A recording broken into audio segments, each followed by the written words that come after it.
I thought I told you that we won't stop. I thought I told you that we won't stop. I thought I told you that we won't stop. I thought I. Oh, if you from my era, you gotta remember that. Oh, I need to know where we stand in this very special thing called love. I know I do. What about you? I need you in my life. Y'all go look that up. 112. My son Big, my son Mace. I was out Siggity. I was out Siggity. I was out Siggity. All right. Here we go. Rocking them off. Welcome to another installment of Dear Deja. Ladies and gentlemen, if you are here, go hit the thumbs up, go like the video, We are here with another installment of Dear Deja, so let me get it rocking and cracking for y'all so we can crank these letters out. I know I'm letting this video out in the morning, so good morning. I hope this is good for your morning commute. Here we go. Dear Deja, I know you said that you're not that great at giving out advice for parents, but your last couple of letter responses to parents have been so good that I decided to tap in and get some advice for myself. I'm the mom of an 8-year-old who me and her dad have bust our asses to take care of and provide for. We recently moved and decided that changing schools and environments would be the best for her because me and her dad feel as though she needs not only a higher level of education, but also a more challenging academic setting. Her dad and I got 10 more jobs to pay tuition for a private school that we research and feel would benefit our baby tremendously. In this school, Caucasian students outnumber black students 10-1, but my daughter is a very sociable and likable young lady. Not to mention, even if she is uncomfortable being in this space, we'll teach her how to navigate in spaces that she's not always comfortable with. What me and her dad didn't anticipate was the level of discomfort these young people would inflict upon my baby without any repercussions. My baby has been verbally and physically attacked, spit on, accidentally. Her belongings have been misplaced. She's been bullied at school events and functions, and she has been made to feel uncomfortable and out of place when trying to participate in school activities.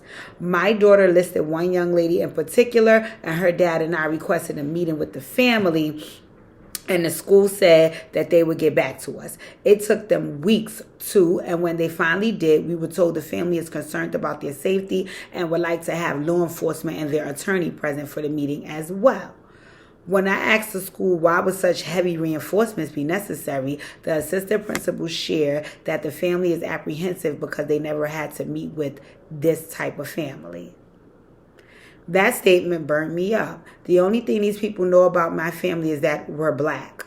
I'm trying not to bring race into this. I'm trying not to take it personal that these people think they would need police presence to meet with us, especially after their child has been bullying my baby. And more importantly, I'm trying not to file a lawsuit against this racist ass school for allowing such prejudice and disrespectful antics and allowing this Ken and Karen, who's raising this Carrie, to play in our face and theirs. And last but not least, I'm trying so hard not to let the Harlem come out of me and lose my temper and act out of character in front of these white people. I'm not asking for a little advice here, sis. I'm begging. Signed, don't make me go from black parent to Black Panther. Ooh, child. Oh, I need to know. No, I'm playing. I'm kidding. I'm sorry. This is not the time to kid. Take a sip.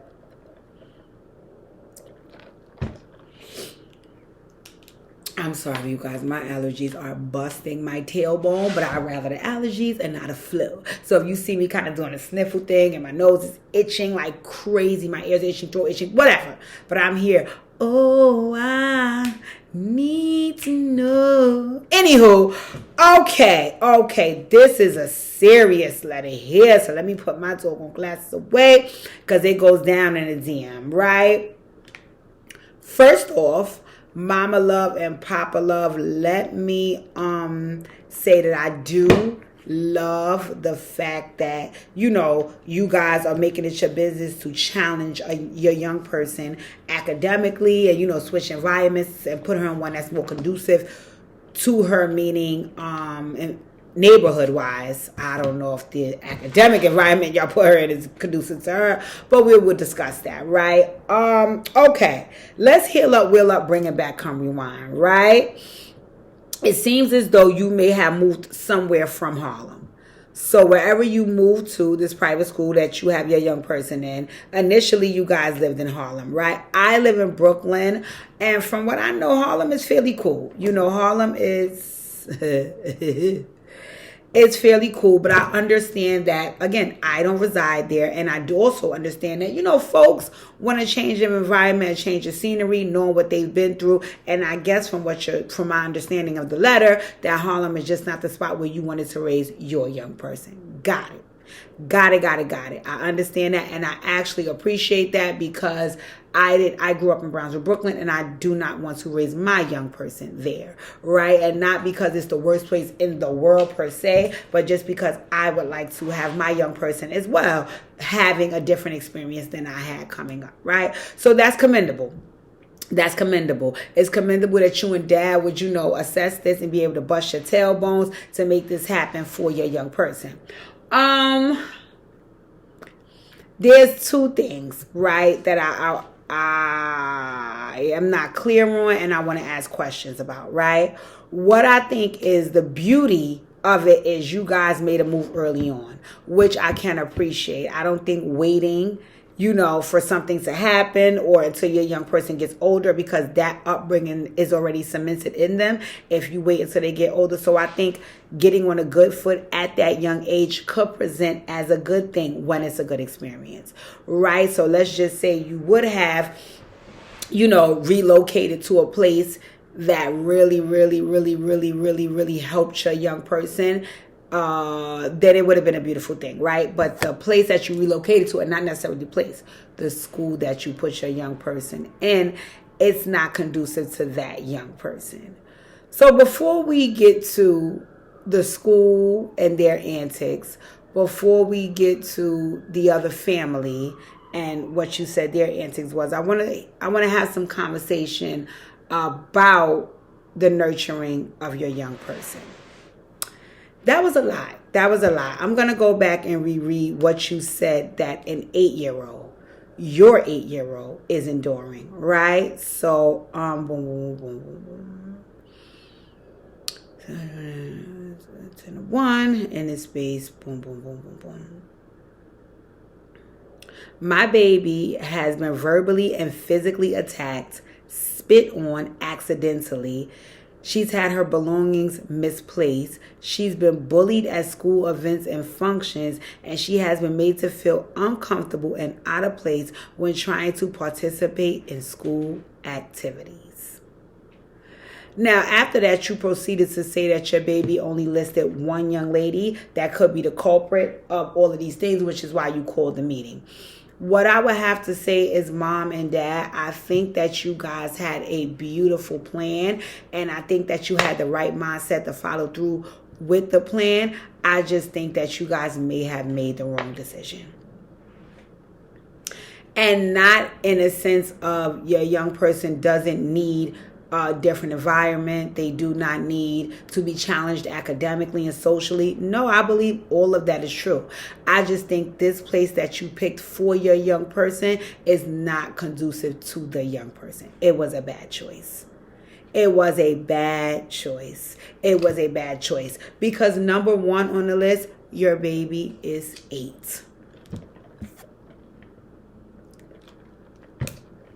I don't know if she's 8 going on 9. I don't know if she's a fresh 8.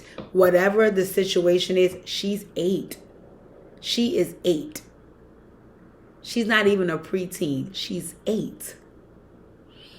We already live in a world where so much is going on, right? And what I think is that a lot of times young people are exposed to all of the things going on. There's social media. So even if your young person is not allowed to watch the news, which that was something I wasn't allowed coming up, that young person can click on their iPad or their phone, which most young people have nowadays, and see all of the craziness going on in the world. right? And for anybody who that's not happening firsthand with, then they can look at the craziness and be like, oh my God, that is so crazy that that's happening over there, or that's sad that that's happening over there, but it's still at a distance, right? When you're looking at it on your iPad or in your phone. But when something is happening to you firsthand, it's a very different response than looking at it on an iPad or on a phone. Because right here in the moment, this is actually happening to me.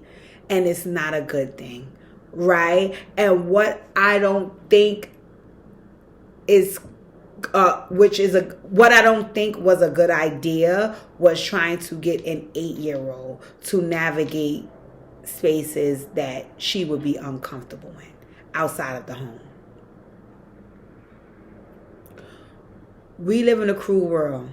We live in a cruel world, children included. I don't mean to say that, but we live in a very cruel world. And in that cruel world, a lot of young people, whether people want to believe it or not, they contribute to a lot of the cruel things that take place in the world.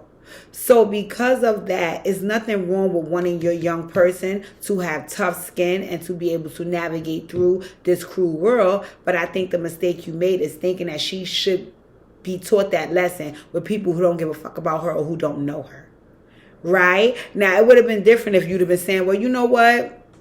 I've been babying little Khadijah ever since she was 3. She's an 8-year-old now. So me and her dad are going to be a little bit more hard on her now. Yes, that will work for her because she is a young person and you guys know her, love her, and care about her. So even when you're trying to teach her a lesson about how to navigate in difficult spaces, at the end of the day, you're breaking down why you did what you did. You showing her the good side of things. And at the end, y'all baking cookies together. So it's like, okay, I got the lesson from my mom and now I can go and apply it to people that I don't know or that not only don't they know me, that don't care about me because I got the lesson from home.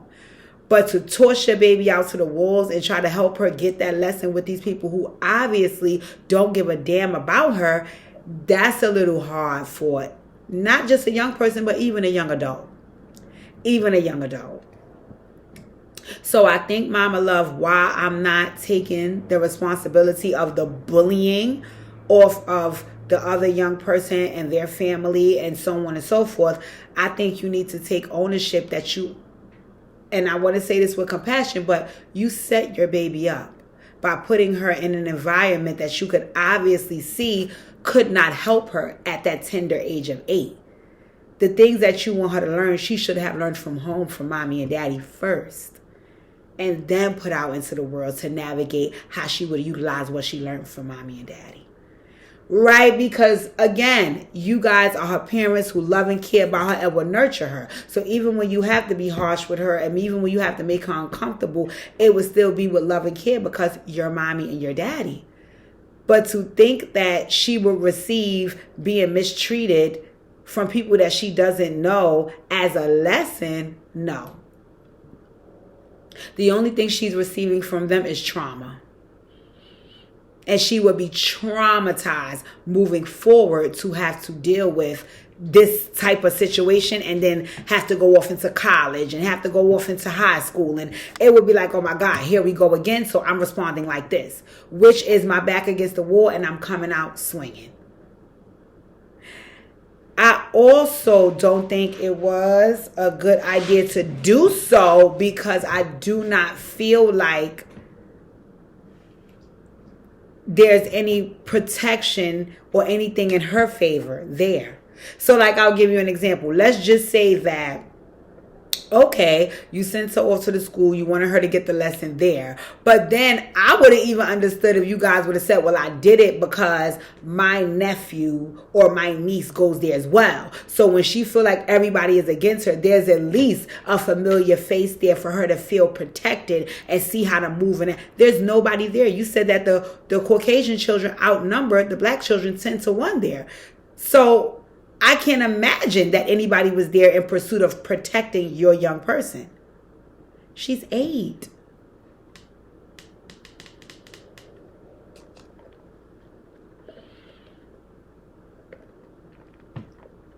Let me say that again, my dear.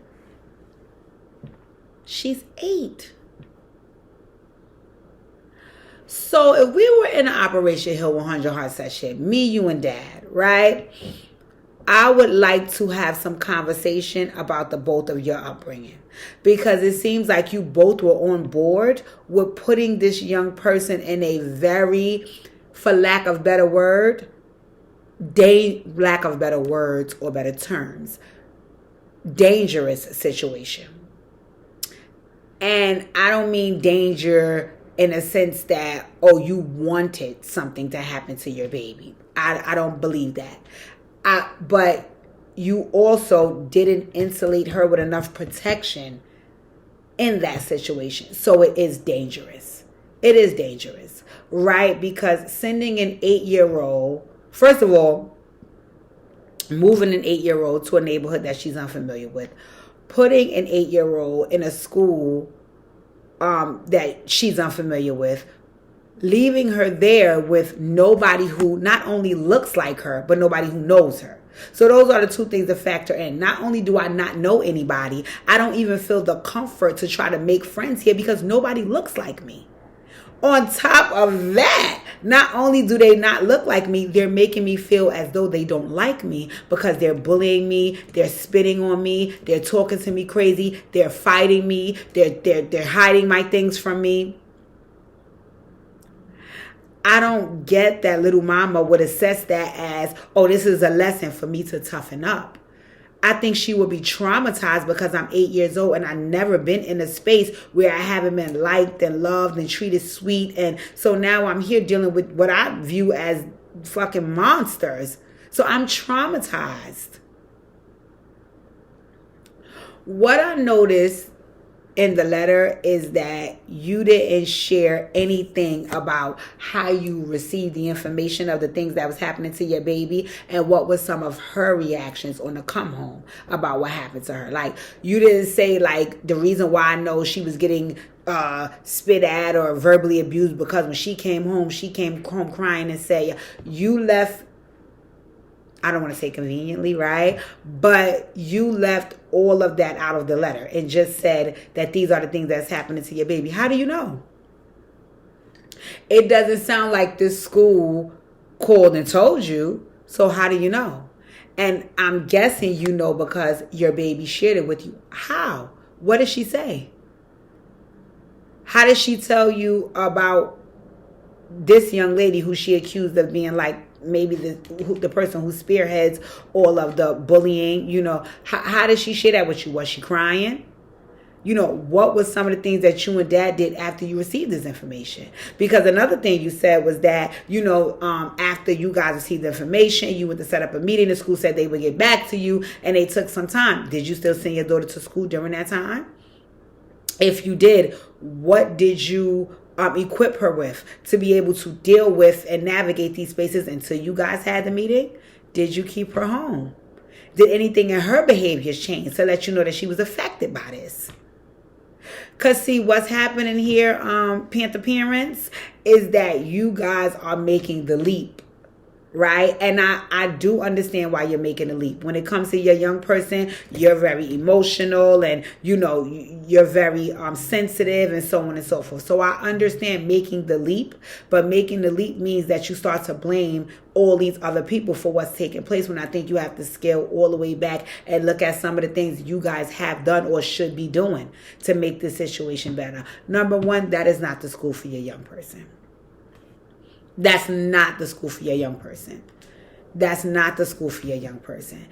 At 8 years old, there is a very, very imperative amount of nurturing and quote unquote babying that needs to take place, because they need this now. This is the ages where they're now forming who they're becoming, right? I'm forming who I'm becoming. So if I was treated unfairly at 7 to 8 years old, once I become 14, I start to treat everybody unfairly around me because that's how I was treated. But if at 8 and 6 and 10, I was loved and I was nurtured and I was taken care of and I was heard and I was seen, then I go out into the world as a teenager, making other folks feel loved and cared about and nurtured and seen. But at 8 years old, if this is the way that I'm being treated, or this is the way that I feel about something, then this is slightly who I become. Do you want to be the parent of a traumatized young person?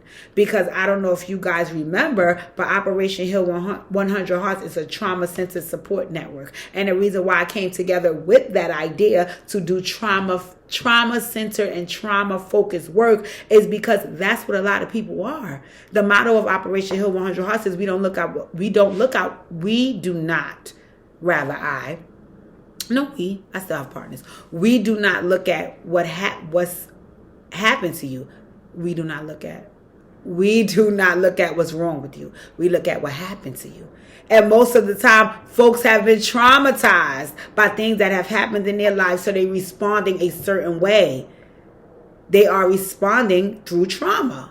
Right? So do you guys, with all of the work that you were putting into changing the environment and changing the school, do you guys also want to be the parents that are raising traumatized youth? Because when you send them out in the world, all folks will get to see is every bit of their trauma showing up all over them, which is most times violent, disrespectful, disengaged. It's a lot that comes with that. And I think that having this young lady at 8 years old in a school where no one likes her or even looks like her is traumatizing for her.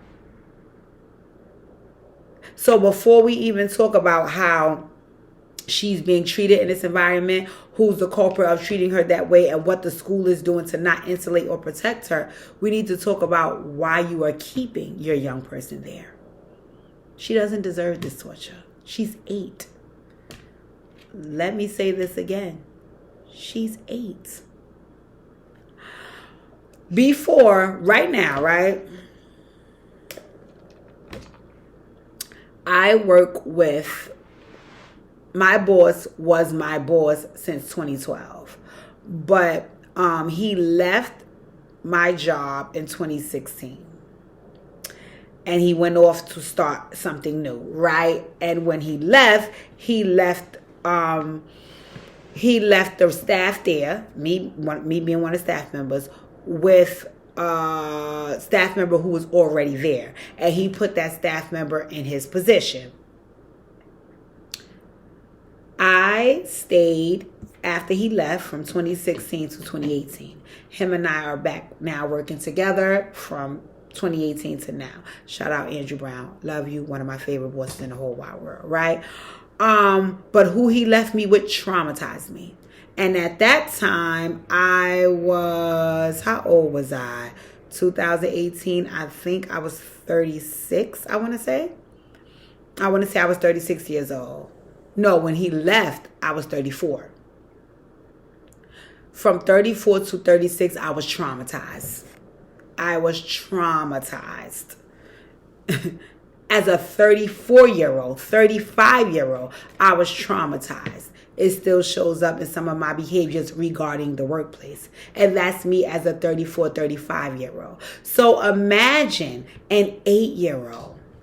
You do not want that trauma manifesting in her and showing up in her 11-year-old self, 14-year-old self. But nobody wants to go to an environment every day with folks who do not like you and that go out of their way to show you they don't like you and to make you feel like you're not liked in this space.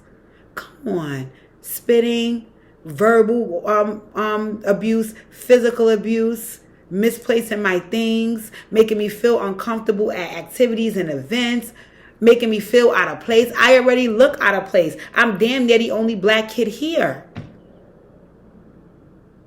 And now you're going to go out of your way to make me feel that way? And I'm supposed to know how to do schoolwork, how to finish projects, how to take tests, and all that while I'm being bullied to this degree. How? I'm 8. She's 8. So mom and dad, I know that you guys want to be Panthers, and I know that you want to go to war with the school, and you want to go to war with the parents, and you want to take this to the news because your kid is being treated unfairly and you're paying the tuition and la la la la la la la la la la la la la la, which I don't disagree with. I do not disagree with it. If that's the route you want to go for your kid, I respect that. My only thing is I would like for you guys to really, really, really, really, really, really reevaluate if this school is the best place for your 8-year-old. Considering what she's been through, considering the population, is this really the best place for your 8-year-old? And putting your 8-year-old's feelings and what's best for your 8-year-old at the forefront. Because I know as parents you become protective, but I also know that egos can come into play.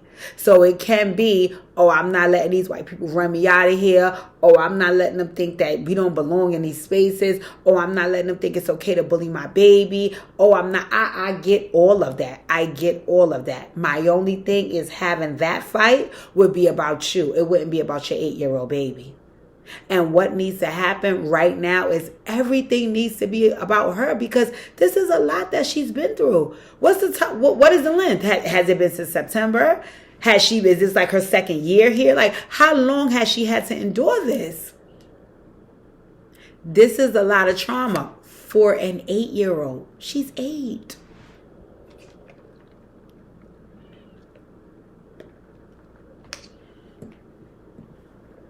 So mom and dad, while I do believe this started out with you guys having the best intentions, and why I do believe that you want the best for your daughter, and why I do believe that you work hard to provide and make sure she's receiving all of the external things that she may need, you have to realize that none of the external things matter if she's not taken care of internally. And internally right now she needs love and support, and she needs to be nurtured by her village and the community that you guys put her around. You already moved to a new neighborhood. She's already going to a new school. At least let it be a school where she's welcomed, where she's loved, but not one that has yet to accept her and to also bully and disrespect and make her feel like she's an outsider every single day that she shows up there. That's not fair. She's 8. I'm going to repeat that. She is 8. So mom and dad, I think you guys can meet with that family. I think you can go through rigmarole trying to fight, but I think you guys also need an Operation Heal One Your Heart session. I think you guys need a couple session. I think we need to talk about your background, your upbringing. What have you been through? Why is it so imperative to put your young person in this type of setting and to force her to thug it out? Is there more to the story? I would love to know. So in any event, my dear, I really, really need to hear from you guys. Before you turn into Panthers, I need to hear from you guys. I really, really need to hear from you guys. I need for you to come in for your one-on-one session, and we need to talk about next steps, and not next steps regarding your feelings. Next steps regarding what's best for your baby. She is 8. I'm going to repeat that. She is 8. Let's not forget that. All right. If you have reached this point of this video, you should have put your thumbs up 28 minutes ago. What you should be doing now is leaving your feedback in the chat. Again, Deidre, you tripping, or oh, are they tripping? Or let me provide a little bit more, and let me provide a little bit more advice to you guys as parents, or whatever you feel you need to say about this feedback. I want to hear it. Folks that write these letters in, they want to hear it. Share it down below. Hit the thumbs up. Make sure you like, you comment, you share, subscribe. I love that you guys love Deidre, love dear Deidre. Like I said, I paid attention to the polls, so I'm going to keep cranking them out. Love, love, love you. Continue tuning in, and I got y'all.